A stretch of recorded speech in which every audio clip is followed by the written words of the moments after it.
मराठी मॅट्रिमोनीवर मिळतो सगळ्यात जास्त चॉईस।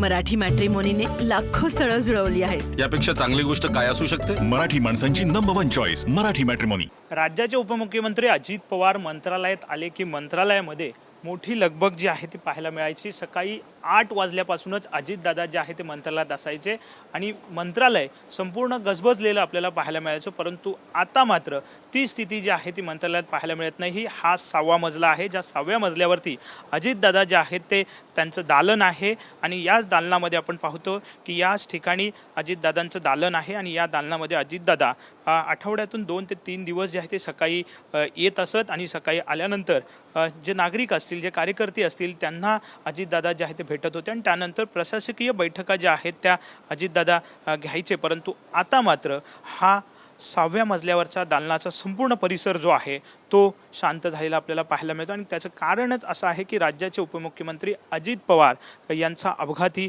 विमान अपघातामध्ये मृत्यू झालेला आपल्याला पाहायला मिळतोय। मोठी राजकीय हानी जी आहे ते आपल्याला पाहायला मिळते। मोठ्या प्रमाणात प्रशासनातले अधिकारीसुद्धा खंत व्यक्त करताना आपल्याला दिसून येत आहेत आणि साहजिकच आपण जर पाहिलं तर नेहमी या दालनामध्ये सकाळीच अजित पवार आले की कर्मचारी असतील यांची लगबग आपल्याला पाहायला मिळायची। मोठ्या प्रमाणात सुरक्षा व्यवस्था जी आहे ती या दालनाच्या बाहेर सुद्धा असलेली आपल्याला अनेक दिवस दिसलेली आपल्याला पाहायला मिळाली होती। परंतु आता मात्र ते चित्र जे आहे ते या दालनाच्या बाहेर आपल्याला दिसत नाही आणि त्याचं कारण आहे राज्याचे उपमुख्यमंत्री अजित पवार यांचं दुर्दैवी निधन जे आहे ते झालेलं आपल्याला पाहायला मिळतंय।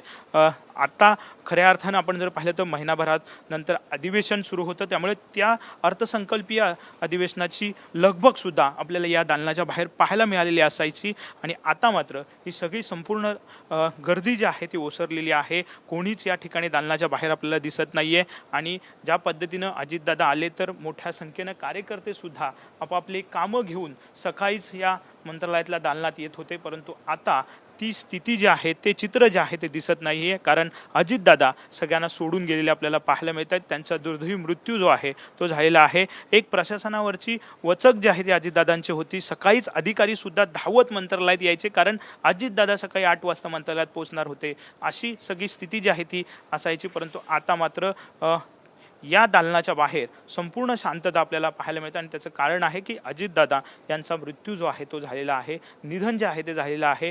विमान अपघातामध्ये अजितदादा सगळ्यांना सोडून गेलेले आहेत, त्यामुळेच या कार्यालयाबाहेरची जी नेहमीची लगबग असायची, नेहमीची गर्दी असायची, नेहमीची वर्दळ असायची ती मात्र आता दिसत नाहीये। कॅमेरामॅन रोहन पवारसह विनायक डावरुंग, ट्विन मराठी, मुंबई। मराठी मॅट्रिमोनीवर मिळतो सगळ्यात जास्त चॉईस।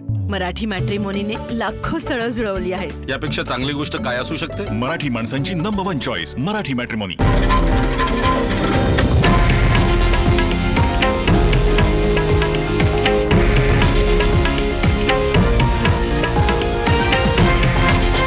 हे आहे देशातील नंबर 1 न्यूज नेटवर्क आणि आपण पाहत आहात TV9 मराठी, एकमेव।